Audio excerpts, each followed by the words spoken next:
إبراهيم إنك حميد مجيد اللهم بارك على محمد وعلى آل محمد كما باركت على إبراهيم وعلى آل إبراهيم إنك حميد مجيد الحمد لله দয়াময় মেহেরবান মাবুদ আল্লাহ রাব্বুল আলামিনের কাছে আমরা সর্বপ্রথম কালেমাতুশ শুকর আদায় করছি যে আল্লাহ রাব্বুল আলামিন আমাদেরকে লক্ষ কোটি মানুষের মাঝ থেকে আলাদা করে দৌলতে ঈমান দান করে আজকের এই পেকুয়ার ঐতিহাসিক ময়দানে ইয়াউমুল জুমাতে আল্লাহ রাব্বুল আলামিনের কাছে সাইয়্যিদুল আইয়ামে আমাদেরকে জুমা পড়ার জন্য এবং আমাদেরকে কোরআন থেকে কথা শোনার জন্য আসার বসার তৌফিক যোগ্যতা সুস্থতা মন মানসিকতা পরিবেশ পরিস্থিতি দান করেছেন সে আল্লাহ রাব্বুল আলামিনের কাছে আমরা সর্বাগ্রে কালিমাতুশ শুকর আদায় করে আনন্দ চিত্তে বুলন্দ আওয়াজে সকল কথাবার্তা বন্ধ করে দিয়ে আল্লাহকে খুশি করার জন্য সকলে সমস্বরে পড়ছি আলহামদুলিল্লাহ। দরুদ এবং সালাম বর্ষিত হোক মানবতার মহান মুক্তির দূত আকা ইনামদার তাজদারে মদিনা আপনার আমার প্রিয় রাসূল জনাবে মুহাম্মদুর রাসূলুল্লাহ সাল্লাল্লাহু আলাইহি ওয়াসাল্লামের প্রতি আজকের এই মোবারক মজলিস যেই মজলিসে মরহুম মাওলানা শহীদুল্লাহ স্মৃতি সংসদ এবং পেকুয়া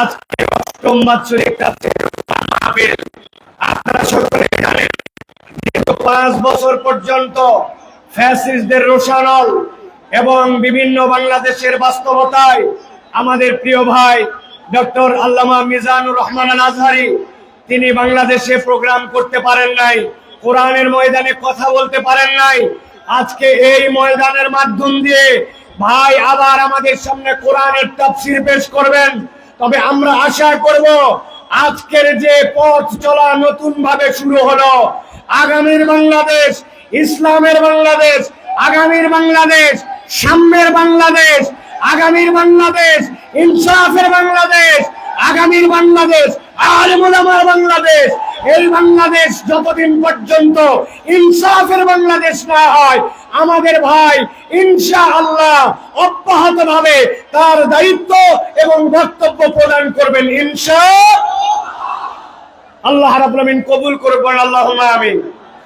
প্রিয় ভাইরা আমি আপনাদের কাছে অনুরোধ করব এখানে লক্ষাধিক মানুষ আপনারা যদি একটা ছোট্ট করে কথা বলেন তাহলে এই জায়গায় কোনো পরিবেশ থাকবে না কোনো পরিবেশ থাকবে না।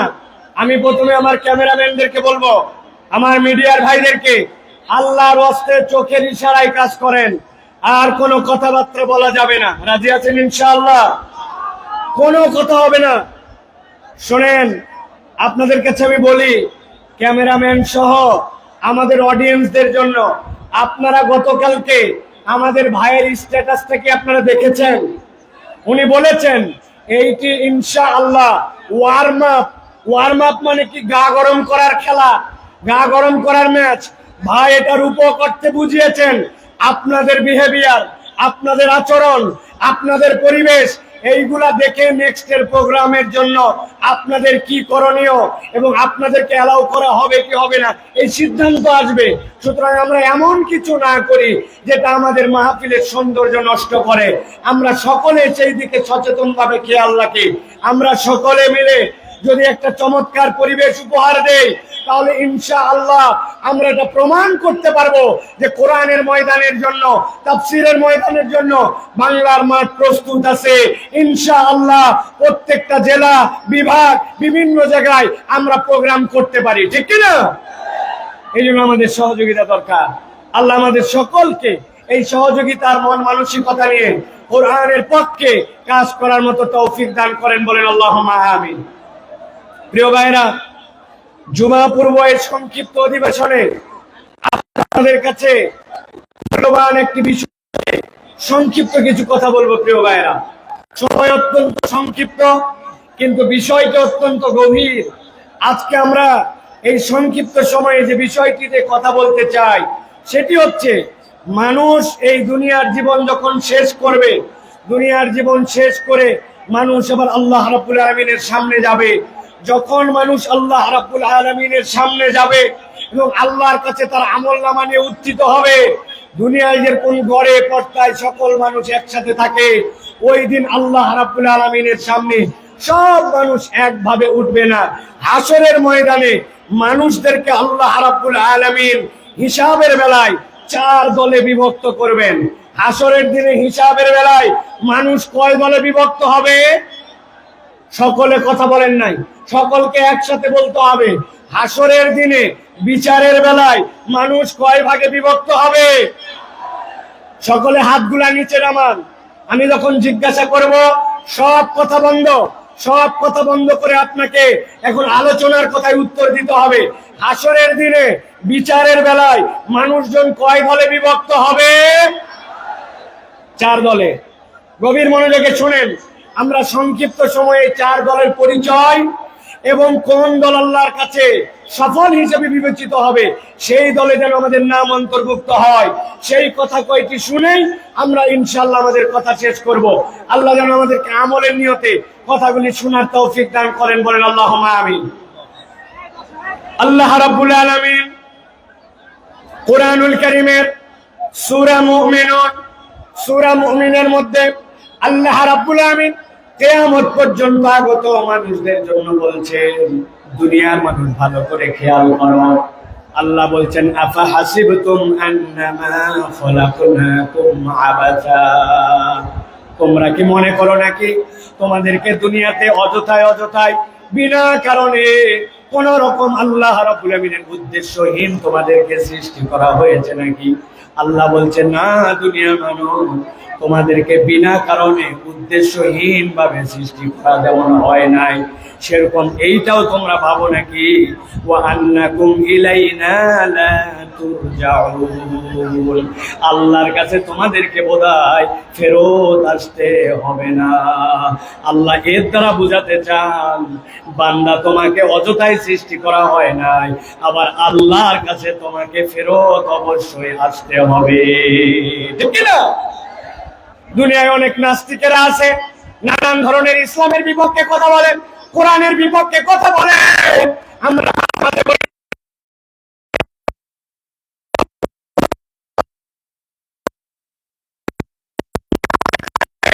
পুরা কোরআন তোমাকে অস্বীকার করতে হবে না। তোমার যদি সাধ্য থাকে, আল্লাহ কোরআনুল কারীমের মধ্যে বলেছেন, কুল্লু নাফসিন যায়িকাতুল মাউত, এই দুনিয়াতে যে জীবন নিয়ে এসেছে তাকে মৃত্যুবরণ করতে হবে। পুরা কোরআন অস্বীকার করতে হবে না। তোমার সাধ্য থাকলে 100, 150, 200 বছর বেঁচে দেখা।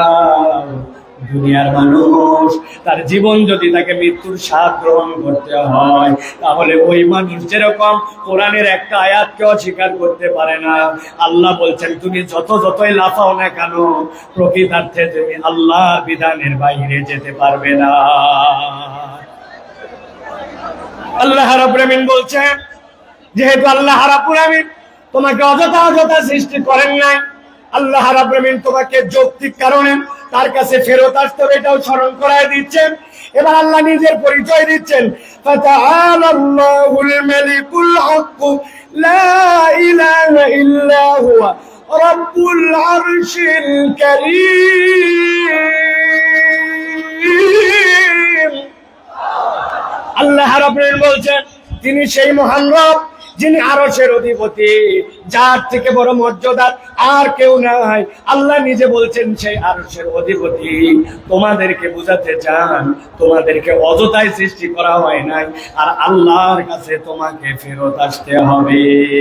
এই জন্য আল্লাহ বলছেন, ওয়া মাইয়াদউ মা'আল্লাহি ইলাহান আখার, তোমাদের মধ্যে থেকে আল্লাহকে যে ইলাহ ছাড়া, আল্লাহ ছাড়া অন্য কাউকে ডাকো, তোমরা অনেক সময় আল্লাহ ছাড়া অন্যের কাছে সাহায্য চাও, আল্লাহ ছাড়া কেউ ভালো মন্দ করতে পারে এরকম বিশ্বাস করো।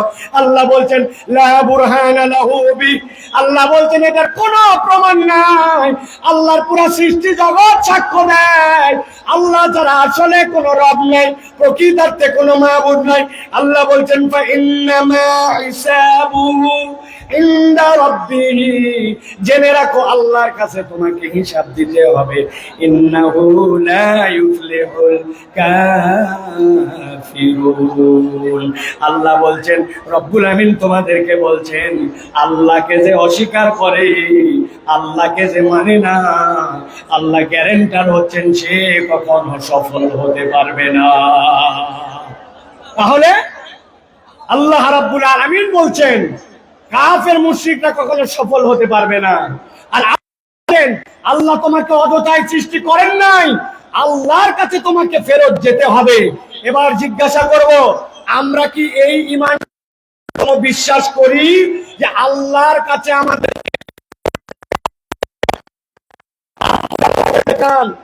আল্লাহর কাছে আমাদেরকে ফেরত যেতে হবে? কথা বলেন, দুই হাত তোলেন, শক্ত করে দুই হাত তোলেন। যারা যারা বিশ্বাস করি আল্লাহ আমাদেরকে অযথায় সৃষ্টি করেন নাই, আল্লাহর কাছে ফেরত যেতে হবে, হাত তুলে আল্লাহকে দেখান। থামেন, থামেন, এই বসো, হাত সোজা করেন, হাত সোজা করেন, হাত নামাবেন না, কোনো কথা বলবেন না, একটা কথা বলে তারা বসেন, বসেন, কেউ দাঁড়াই থাকবেন না, হাত সোজা করেন। হাত নামাতে বলি নাই, বসতে বলছি।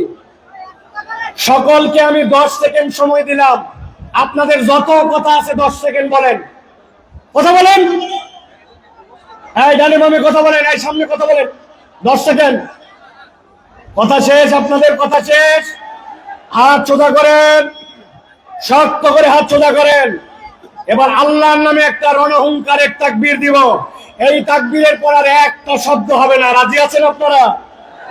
পেকুয়ার ময়দানে আজকে যত তাকবীর দিয়েছেন, এই তাকবীরটা সবচেয়ে বলিষ্ঠ কণ্ঠে আল্লাহর জন্য দিতে হবে। রাজি আছেন? যারা আছেন তারা হাত শক্ত করে তোলেন, শক্ত করে তোলেন। সোজা হয়েছে? এবার হাতটা বুক বরাবর না নেই বরাবর, বুক বরাবর নিছেন সবাই। এবার আমি লিল্লাহে তাকবীর বললে হাত দুটো উপর দিকে ছুঁড়ে দিয়ে আল্লাহু আকবার বলতে হবে। পারবেন সবাই? পারবেন সবাই? রেডি সবাই? এরপরে আর কোনো কথা হবে? হবে? কাতার নিয়ে বসেন, ডানে যারা আছেন বসেন, জুমার নামাজ হবে এক্ষুনি। কাতার নিয়ে বসেন সকলে, সকলে রেডি আছেন? আর কোনো কথা হবে? রেডি? তাহলে সকলে এটা প্রমাণ দিতে হবে। আমি লিল্লাহে তাকবীর বললে আকাশের দিকে হাত ছুঁড়ে দিয়ে আল্লাহু আকবার বলবেন। পারবেন ইনশাআল্লাহ? দেখে একটা তাকবীর দেন, লিল্লাহে তাকবীর, লিল্লাহে তাকবীর। আল কোরআনের আলো, আল হাদিসের আলো, তোমার নেতা আমার নেতা, তোমার নেতা আমার নেতা, আলেম ওলামা যেখানে, আলেম ওলামা যেখানে, আল্লাহর আইন যেখানে, লিল্লাহে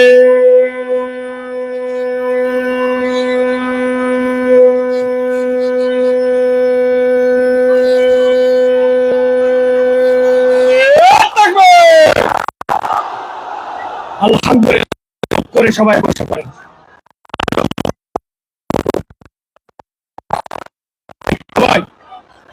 আর কোনো কথা নাই, সাউন্ড চলে গেছে। প্রিয় ভাইরা,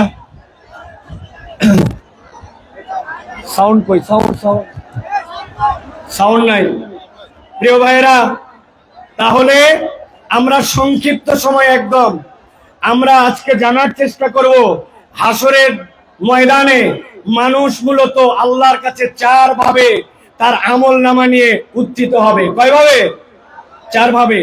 1 নম্বর, আল্লাহ বলছেন একদল লোক বিনা হিসাবে জান্নাতে যাবে, সুবহানাল্লাহ বলেন। আরেক দল লোক বিনা হিসাবে জাহান্নামে যাবে, নাউজুবিল্লাহ বলেন। আরেক দল লোক হিসাব হবে, কিন্তু হিসাবটা আল্লাহ সহজ করে দিবেন, জান্নাতে যাবে। আরেক দল লোক হিসাব হবে, কিন্তু হিসাবটা এমন কঠিন হবে ওই ব্যক্তিরা আল্লাহ রাব্বুল আলামিনের কাছ থেকে নিষ্কৃতি পাবে না। এই 4 দলের মধ্যে সবচেয়ে সহজ দল হবে তারা, যেই মানুষগুলা আল্লাহ রাব্বুল আলামিনের কাছে গুনাহ থাকবে, অপরাধ থাকবে, কিন্তু আল্লাহ রাব্বুল আলামিন তাদেরকে ক্ষমা করে দিয়া বিনা হিসাবে জান্নাতে পাঠাবেন। আমরা বিনা হিসাবে জান্নাতে হতে চাই কিনা? চাই কিনা? ভালো করে খেয়াল করেন। আল্লাহ রাব্বুল আলামিন বলছেন, একদল লোক আল্লাহ রাব্বুল আমিনের সামনে গুনাহ খাতা থাকবে, কিন্তু আল্লাহর কাছে আসার আগে ওই মানুষগুলো আল্লাহর কাছে তওবা করেছে। আমার নবী বলছেন, কেমন তওবা করছে জানো নাকি? আল্লাহ নবী বলছেন, আত-তাইবু মিনাজ যামবি কামান লা যামবা লা, এমন ভাবে তওবা করছে ওই বান্দাটার যেন গুনাহই ছিল না। আল্লাহ রাব্বুল আমিন বলছেন সূরা ফুরকানের মধ্যে, আল্লাহ বলছেন যেই বান্দাটা তওবা করবে, তওবা করার পরে ওই বান্দাটা আল্লাহ রাব্বুল আমিনের কাছে ক্ষমা চাবে, আল্লাহ রাব্বুল আমিনের কাছে যে ক্ষমা চাইবে সেইটা শর্ত মতো তার জন্য হওয়া লাগবে। আল্লাহ কোরআনে বলছেন, ইল্লা মান তাবা ওয়া আমানা ওয়া আমিলা আমালান সালিহা ফাউলাইকা ইউবাদদিলুল্লাহু সাইয়্যাতিহিম হাসানাত। আমার আল্লাহ রাব্বুল আমিন বলছেন, তাদের মধ্যে থেকে যারা তওবা করে, আর তওবা করার পরে ঈমানের সাথে তওবা করেছে, তওবা করে বসে থাকে নাই, ওয়া আমিলা আমালান সালিহা, এরপরে বান্দা নেক কাজ করেছে, আর বান্দা ঈমানের সাথে যখন নেক কাজ করে, আল্লাহ বলেন রব তার তওবা করে। আল্লাহ বলছেন, ফাউলাইকা ইউবাদদিলুল্লাহু সাইয়্যাতিহিম হাসানাত, আল্লাহ তাদের যাবতীয় গুনাহ খাতা যা ছিল সবগুলাকে নেক দিয়ে পরিবর্তন করায় দিবেন। ওয়া কানাল্লাহু গফুরুর রহিমা, আল্লাহ বলছেন নিশ্চয় আল্লাহ রাব্বুল আমিন বান্দাদের জন্য গফুর, ক্ষমাশীল, বান্দাদের জন্য দয়াদ্র। এত বড় মাহফিল আসলাম আর হই হই করলাম, জোরে জোরে স্লোগান দিলাম আর চলে গেলাম, কোনো লাভ হবে না আমাদের জন্য। ভালো করে বুঝেন, আল্লাহ রাব্বুল আমিন বলছেন আজকের ময়দানে আপনি আসছেন, আল্লাহর কাছে আপনি শপথ নেন, রব্বুল আমিন আমার গুনাহ আছে, আমার অপরাধ আছে, আমার ভুল আছে, কিন্তু আমি আজকে তওবা করতেছি না, তুমি আমার একমাত্র ইলাহ হিসাবে সাক্ষ্য দেওয়ার পরে আমার ভুল থেকে আমি সরে আসতে চাই। বান্দা যদি একবার আল্লাহকে ইলাহ হিসাবে গ্রহণ করে, আর গ্রহণ করার পরে আল্লাহর কাছে তওবা করে, রব্বুল আমিন বান্দাকে মাফ করে দিবে। মুফাসসিররা ব্যাখ্যা করেছেন, ওয়াল্লাযীনা ইউওয়াহ্হিদুনাল্লাহ ওয়া লা ইয়াদউনা ওয়া লা ইয়াবুদুনা ইলাহান গায়রাহ, আল্লাহর কাছে ঈমান আনার মানে কি? আল্লাহর তাওহীদে আপনাকে অটল হতে হবে। আল্লাহ রাব্বুল আমিন ছাড়া কারো সাথে ইবাদত করা যাবে না, এবং আল্লাহ ছাড়া কাউকে ডাকা যাবে।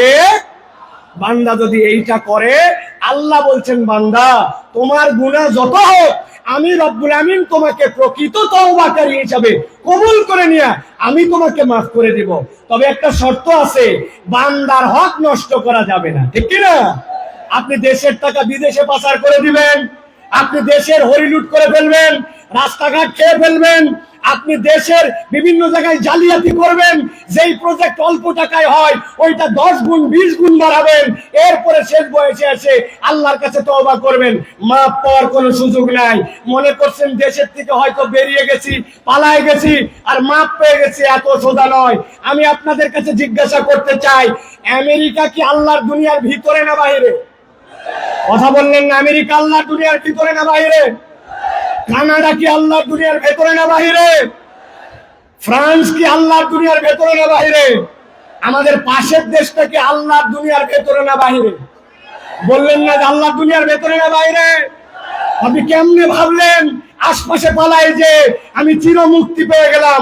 আমি আমার ভাষায় বলি, ফুটবল খেলা মাঝে মাঝে শুরু হয়, সেন্টার থেকে বল নিয়ে খেলতে খেলতে এপা ওপা করে ডিয়ের মধ্যে যায়, ডিয়ের মধ্যে থেকে এরপরে গোল দিকে কিক করে।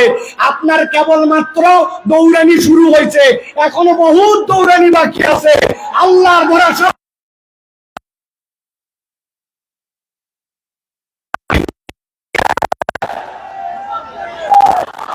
প্রিয় ভাইয়েরা, আমাদেরকে স্লোগান দিও না এখন ভাই, কথা শোনেন প্রিয় ভাইরা। এই কথা বলার উদ্দেশ্য, আল্লাহর কাছে ক্ষমা নিয়ে আমাদেরকে বিনা হিসাবে জান্নাতি হওয়ার জন্য চেষ্টা করতে হবে। এটা একটা দল। দল কয়টা বলছি? 4টা। চলেন এবার 2 নম্বর দল। কয় মিনিট আছে মতো লিখে দিবেন, বসেন আপনি। 2 নম্বরে কথাগুলো মনোযোগ দিয়ে শোনেন। আল্লাহ রাব্বুল আলামিন বলছে একদল লোকের কোনো হিসাবই হবে না, বিনা হিসাবে জাহান্নামে ঢুকায় দেওয়া হবে। নাউজুবিল্লাহ বলেন। আল্লাহ কোরআনে বলছেন সূরা বাকারা 217 নম্বর আয়াতের মধ্যে, ওয়া মাইয়ারতাদিদ মিনকুম মান দীনিহি ফায়ামুত ওয়া হুয়া কাফির ফাউলাইকা হাবিতাত আ'মালুহুম ফিদ দুনিয়া والآخرة وأولئك أصحاب النار هم فيها خالدون। আল্লাহ বলছেন একদল লোক অতি পণ্ডিত হয়ে যায়, আল্লাহর দ্বীনের উপরেই ছিল, কিন্তু এমন বুঝ আনছে, বুঝ এনে মুরতাদ হয়ে গেছে, আল্লাহর দ্বীন থেকে সরে গেছে। সে অনেক সময় বুঝে মুরতাদ হয়, অনেক সময় না বুঝেও মুরতাদ হয়। আমাদের দেশে না বোঝা একদল মুরতাদ আছে, এদের ঈমান বোঝানো আমাদের জন্য জরুরি। ছোট্ট করে বোঝানোর জন্য বলি, আমাদের দেশে এরকম মুসলমান আছে কিনা নামাজের ইসলাম পছন্দ করে, রোজার ইসলাম পছন্দ করে, যাকাতের ইসলাম পছন্দ করে, কিন্তু যেই না বলা হয় চোরের বিচার আল্লাহর আইন দিয়ে করা হোক, দেশটা আল্লাহর আইন দিয়ে চলুক, খেলাফত অনুযায়ী দেশটা পরিচালিত হোক, সেই না ওই নামাজি হাজী সাহেব পর্যন্ত রাজি থাকে না। এরকম মুসলমান আছে কিনা? উল্টা আমাদেরকে বলে সাইফুল্লাহ ভাইকে তো কোনো দলের লোক মনে করতাম না, কিন্তু উনিও তো দেখি দলের কথা বলে। আল্লাহর দ্বীনের পক্ষে কথা বললে, আল্লাহর আইনের পক্ষে কথা বললে দল খুঁজে নামে পরিচয় দেয়, আসলে এইগুলা মুনাফিক মার্কা মুসলমান। ভালো করে বোঝেন। আল্লাহ বলছেন কেউ যদি আল্লাহর দ্বীন থেকে মুখ ফিরায় নাই, ফায়ামুত ওয়া হুয়া কাফির, এই অবস্থায় যদি মারা যায় তাহলে সে কাফের। আল্লাহ বলছেন আর কেউ যদি কাফের অবস্থায় এরকম করে মুরতাদ হয়ে মরে যায়, ফাহাবিতাত আমালুহুম ফিদ দুনিয়া ওয়াল আখিরাহ ওয়া উলাইকা আসহাবুন নার হুম ফিহা খালিদুন। এই মানুষগুলোকে চিরস্থায়ী জাহান্নামে ঢুকানো হবে, এদের কোনো বিচার হবে না, সরাসরি জাহান্নামে যাবে। অতএব যাই করি নাই করি কখনো আল্লাহর দ্বীনের থেকে মুখ ফিরানো যাবে না, আর নিজের পণ্ডিতি কাটায়া আল্লাহর বিধান নিয়ে কোনো বাজে কথা বলা যাবে না, ঠিক না? খুব সাবধান প্রিয় ভাইরা। আল্লাহ রাব্বুল আলামিন কোরআনুল কারীমের মধ্যে বিস্তারিত কথা বলেছেন, সংক্ষেপ সময় এই জন্য আপনাদের কাছে বোঝানোর জন্য বলছি। মুরতাদ কিভাবে হয়? ওরা মনে করে নবীর তরিকা ঠিক না, নবীর পদ্ধতি পছন্দ করে না, আল্লাহর বিধান আগে ঠিক মনে করত, কিন্তু এখন মনে করে আল্লাহর বিধান বোধহয় বাংলাদেশের জন্য, আমাদের সমাজের জন্য অচল। এরকম যদি মনে করে, ও যত হাজী সাহেব গাজী সাহেব হোক না কেন, আল্লাহর কাছে সে মুরতাদ হয়ে যাবে, বিনা হিসাবে জাহান্নামে। আল্লাহ হেফাজত করুন, আল্লাহুম্মা আমিন। প্রিয় ভাইরা, এবার চলেন আমরা 3 নম্বর দলের মধ্যে যাব। 3 নম্বর দল কি এটা একটু বুঝতে হবে, সেটা হচ্ছে হিসাব হবে। কিন্তু আল্লাহ বলছেন ওই হিসাবের পরে তাকে জান্নাত দেওয়া হবে, তবে হিসাবটা তার জন্য যে হবে, ওই হিসাবটাতে তার আমল নামায়, আমলটা পরিমাপে দেখা হবে না, আমলটা ওজনে দেখা হবে। কিসে দেখা হবে? কথা বলেন, আমল কি আমাদের পরিমাপ হবে না ওজন হবে? আমার দিকে তাকান। কি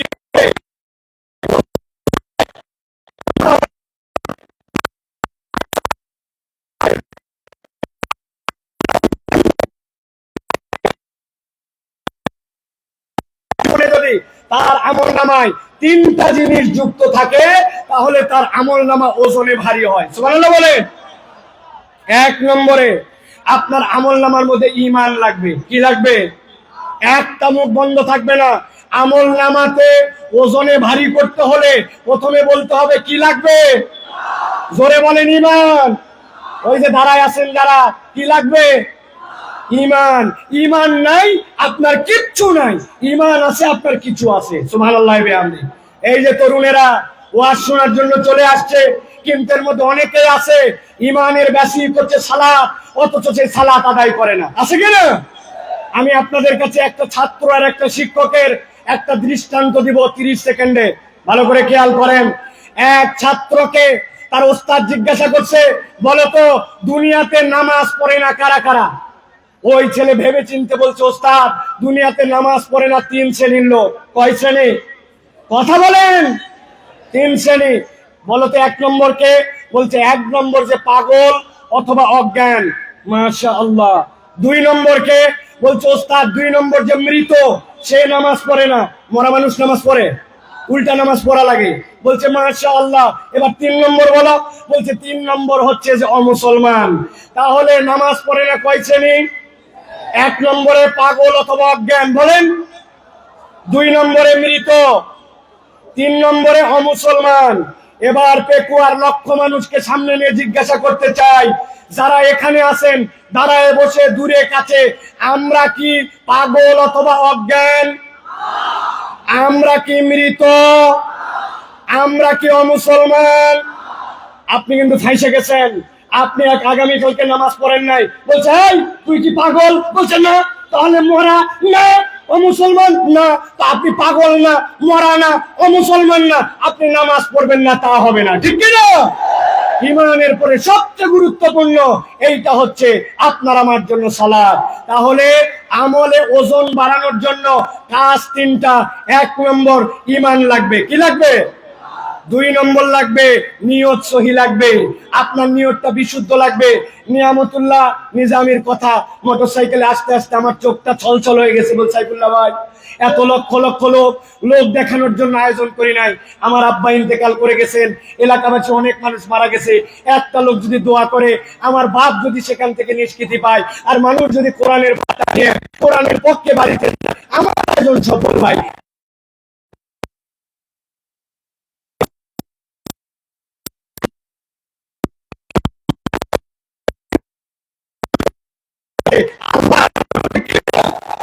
আমল করব কার জন্য? আল্লাহর জন্য। আর আমল নামায় যদি ওজন বাড়াতে চান, 3 নম্বর পয়েন্ট হচ্ছে নবীর তরিকায় করা লাগবে। কার তরিকায়? নবীর তরিকায়। এইটার মধ্যে কথা আছে প্রিয় ভাইরা। আমরা নবী সাল্লাল্লাহু আলাইহি ওয়াসাল্লামের তরিকা মানতে চাই, ঠিক কি না? কথা বলেন। কিন্তু আমরা যুক্তি তর্কে গেলে অনেক সময় নবীর বিপক্ষে আমরা কথা মানবো না বলি, কিন্তু আবার ওই মানুষটাই যুক্তি তর্কে উল্টায় ফেলি। আমি আপনাদের কাছে জিজ্ঞাসা করতে চাই, আপনার এলাকায় জুম্মার নামাজের মুসল্লি বেশি হয় না ঈদের? কথা মনে বোঝেন নাই। জুম্মা না ঈদের? এবার বলেন তো ভাই, ঈদের দিন আপনার এলাকায় ঈদের জন্য আজান দেওয়া হয়, একামত হয়। নবীজির সময় লোকজন কম ছিল, এই জন্য আজান একামত হতো না। আজকের পেকুয়ার মাহফিল থেকে সিদ্ধান্ত নিব, এবার রোজার ঈদ থেকে আমরা আজান দিব, একামত দিব, দিয়ে ঈদের নামাজ আদায় করব। রাজি আছেন? কেন রাজি নাই? আজান একামত খারাপ নাকি? বলবেন হুজুর আলটা পাল্টা কথা বলেন না, নবী যা করে নাই আমরা তা করবো কেন? আচ্ছা ঠিক আছে, ওটা বাদ দিলাম। এবার আজকে একটা আমল আমরা করলে কেমন হয়? নবীজি ছিলেন মাসুম, সাহাবাই কেরাম ছিলেন আদুল, তাদের গুনাহ খাতাই ছিল না। আমাদের গুনাহ খাতা কম না বেশি? যাদের বললেন না তারা মনে হয় আল্লাহর ওলি। গুনাহ খাতা কম না বেশি? আজকে আমরা নবীজির সময় জুমার নামাজে 2টা করে সিজদা হতো। জিজ্ঞাসা করবো সিজদা দেওয়া ভালো কাজ না খারাপ কাজ? ভালো কাজ। তো আমরা ভালো কাজ, এই জন্য আজকের জুমায় আমরা 4টা করে প্রত্যেক রাকাতে সিজদা দিব। কারা কারা রাজি আছেন হাত তোলেন। আপনারা জুমায় 4টা সিজদা দিবেন? কারা কারা রাজি আছেন? আছেন কেউ? বলে হুজুর আলগা কথা বলেন না, জুমার নামাজ নবীর ওখান থেকে সিলেক্ট করা। আমি বুঝানোর জন্য বললাম, যেই লোক জুমার নামাজের সিজদা ভালো কাজ, তাও 4টা দিবে না, ঈদের নামাজের আজান দিবে না, একামত দিবে না, ওই মানুষকে যদি বলা হয় এটা নবী করে নাই, এটা বিদআত, এটা ছেড়ে দেন, তখন বলবে আমার দাদা কি বুঝতো না, আমার বাপ কি বুঝে নাই, আমার আগের ইমাম সাহেবকে জানে নাই। এই কথা বলে বলে নবীর তরিকার থেকে নিজেকে সরায়। আপনি আপনার আমল নামায় যদি ওজনে বাড়াতে চান, গুনাহ আছে কিন্তু ওজনে বাড়াতে চান, ঈমান লাগবে, ইখলাস লাগবে, নবীর তরিকায় আমল হওয়া লাগবে। নবীর তরিকায় আমল নাই, আল্লাহর কাছে তার 1 পয়সাও দাম নাই। কথা পরিষ্কার? আল্লাহ রাব্বুল আমিন আমাদেরকে বোঝার তৌফিক দান করেন। আল্লাহ রাব্বুল আমিন আমাদেরকে রাসূলুল্লাহ সাল্লাল্লাহু আলাইহি ওয়াসাল্লামের পথ পদ্ধতি মেনে নিয়ে চলার তৌফিক দান করেন। 30 সেকেন্ড একটা উদাহরণ দিয়ে রাখি। মাছ কিনতে যান বাজারে, 1000 টাকা কেজি ইলিশ মাছ, গাগর মাছ ভিজায় রাখছে পানির, আপনি বলছেন পানি ফেলায় দিবি, পানি অনেক ফেলায়, কিন্তু ফেলানোর পরেও 1 কেজি মাছের মধ্যে 20 গ্রাম পানি থেকে যায়, 1000 টাকা কেজিতে 20 গ্রাম পানিও বিক্রি হয়ে যায়, ঠিক কিনা? আমাদের গুনাহ থাকবে, অপরাধ থাকবে, কিন্তু ঈমান যদি থাকে আর ইখলাস যদি থাকে, নবীর তরিকায় ইবাদত থাকে, তাহলে ওই পানি যেরকম বিক্রি হয়ে যায়, আমাদের গুনাহগুলো আল্লাহ রাব্বুল আলামিন মিটাই দিবেন। যে হিসাব হয়তো হবে, কিন্তু আল্লাহ আমাদেরকে জান্নাতের ফয়সালা করে দিবেন। অতএব আমাদেরকে সব সময় বিনা হিসাবে অথবা হিসাব হলেও বুঝে সুঝে আল্লাহর কাছে যাওয়ার জন্য চেষ্টা করতে হবে।